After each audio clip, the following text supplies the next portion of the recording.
Salut à tous. Alors aujourd'hui on se retrouve pour la recette de la galette des rois. Donc on va commencer par la pâte feuilletée. Ici donc je forme un petit puits avec ma farine directement sur mon plan de travail. Je vais venir hydrater ma farine donc avec de l'eau, du beurre fondu ainsi que du sel et je vais venir amalgamer le tout avec ma corne. L'idée c'est de pas trop malaxer la pâte, donc là je vais utiliser mes mains quand même un petit peu parce que l'objectif c'est de former une boule et comme vous le voyez j'essaye de vraiment pas trop la travailler, c'est vraiment très important. Ensuite avec un couteau je vais former une petite croix dessus et je vais mettre mon pâton 30 minutes au frais. Alors ensuite on va travailler le beurre, donc moi je prends du beurre AOP. Ici l'objectif ça va être d'obtenir un vrai carré bien régulier. Donc pour cela j'utilise mon rouleau à pâtisserie et pour éviter d'en mettre partout j'utilise du papier sulfurisé. Ensuite je vais venir fleurer mon plan de travail, reprendre mon pâton de détrempe et abaisser ma pâte en suivant les petites oreilles que j'avais formées grâce à l'étoile. Je vais pouvoir ensuite insérer mon carré de beurre et je vais refermer mon pâton de détrempe tout autour de mon carré de beurre. Ensuite je vais venir travailler un petit peu le tout, donc faire adhérer mon pâton de détrempe au beurre avec mon rouleau à pâtisserie et je vais faire le premier tourage. Donc ici je vais faire un tour double, donc vous pouvez suivre la façon que j'ai de plier et ça vous donnera un premier tour. Avec mon doigt ensuite je vais mettre un petit trou, faire une petite marque, voilà, pour savoir que j'ai fait un tour et je vais mettre ça 30 minutes au frais. On va pouvoir s'attaquer à la frangipane. Donc la frangipane c'est un mélange de crème pâtissière et de crème d'amande. Donc ici on va commencer par la crème pâtissière.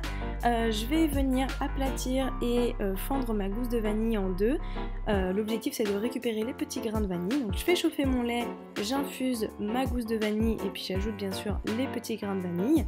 Ensuite, je vais venir faire blanchir dans un cul de poule à l'aide de mon fouet les jaunes d'œufs avec le sucre. Une fois que le mélange est bien blanchi, je vais pouvoir rajouter ma poudre à crème. Donc la poudre à crème, c'est de la fécule de maïs aromatisée à la vanille.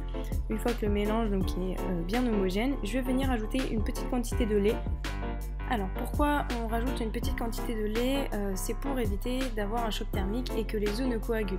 Donc avec une petite quantité de lait, on va habituer nos œufs à la chaleur et ensuite on va rajouter donc le restant du lait pour finalement, donc une fois qu'on a rebattu le tout, on remet donc dans la casserole sur le feu et on va pouvoir commencer à faire cuire la crème. Donc là c'est parti, on va bien fouetter énergiquement et on va attendre les premières bulles, voilà comme ceci, et dès qu'on a ces petites bulles, on refouette encore une minute et la crème est prête. Alors ensuite, à l'aide d'une plaque, donc je vais la chemiser et l'idée c'est de faire refroidir assez rapidement ma crème pâtissière parce que là elle est quand même bien chaude. Donc plus mon épaisseur de crème sera fine et plus ma crème va refroidir très vite. Donc là environ 1 heure au frais, ça devrait suffire, elle sera bien prise à l'issue de ces 1 heure. Ensuite on reprend notre pâton de pâte feuilletée. Je vais venir encore une fois abaisser ma pâte. Donc l'idée ça va être d'avoir un beau rectangle et je refais exactement la même opération que tout à l'heure. Je refais mon petit pliage, voilà, je vais ensuite refaire les deux petites marques pour dire que là j'ai fait c'est mon deuxième tourage et encore au frais. Maintenant je vais faire ma crème d'amande, donc ici je vais venir travailler mon beurre pommade avec le sucre. Une fois que ce sera fait, je vais pouvoir ajouter un œuf. Voilà, donc on mélange bien, on fait en sorte que ce soit bien homogène. Et une fois que ce sera fait, je vais pouvoir ajouter donc le reste des ingrédients, donc un petit peu de poudre à crème et de la poudre d'amande. Voilà, on mélange bien le tout et cette fois, donc ça on ne le met surtout pas au frigo pour éviter que la pâte ne durcisse, on réserve juste sur un côté.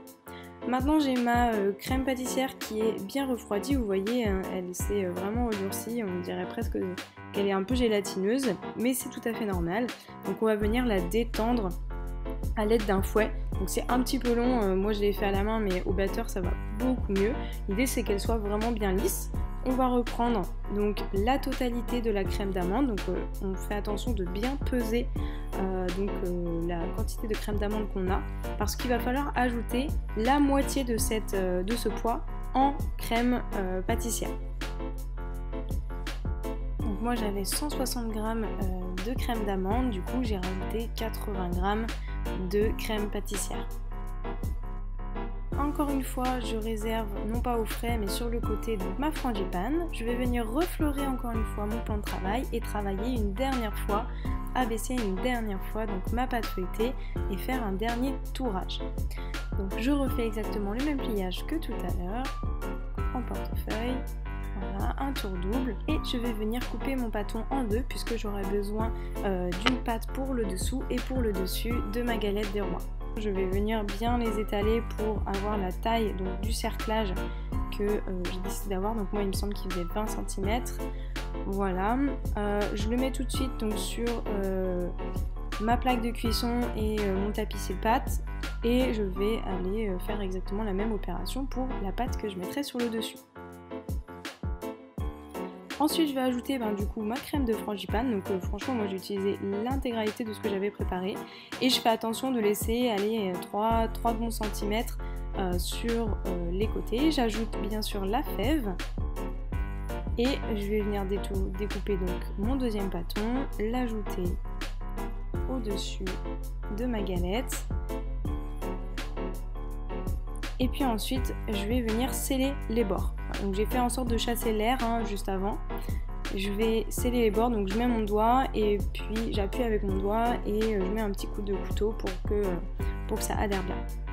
Ensuite je vais venir dorer une première fois ma galette. Donc on va dorer 2 fois la galette. Je vais la mettre 30 minutes au frais et une fois que les 30 minutes sont passées, je redore une deuxième fois la galette.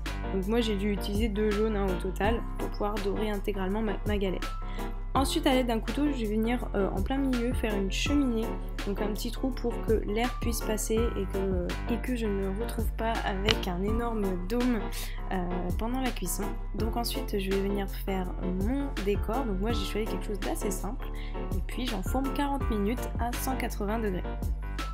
Et voilà, la galette est prête, elle vient tout juste de sortir du four. J'espère que cette vidéo vous aura plu, qu'elle vous aura été utile. Et puis on se retrouve très vite pour une prochaine vidéo de préparation du CAP.